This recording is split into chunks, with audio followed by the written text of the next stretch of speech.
Now, my strategy in developing this section of the website is, again, pretty straightforward. Matching deposits, okay?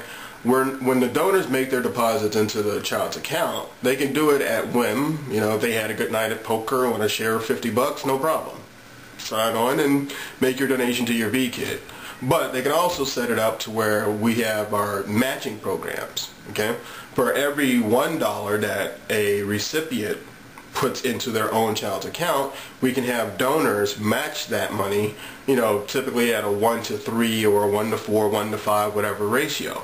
So if mom puts in $3, a donor would be putting in a minimum of $9. And basically what happens is increased rate of growth on the savings and tuition accounts beyond normal rates. It's an incentive, all right? And anyway, that's how it works. But also in this section, what I'm also going to do is include a bunch of literacy games, financial literacy. I want to use this section of the website to help teach the poor basic arithmetic, you know, how to calculate credit card interest rate, how to calculate mortgage rates. I mean, all the basic maths that help the middle class and the upper class to, you know, stay where they are. This same knowledge needs to be pushed downwards into our society in order to finally bring poverty to an end. So, while I got the website, that's what I'm going to do. See ya.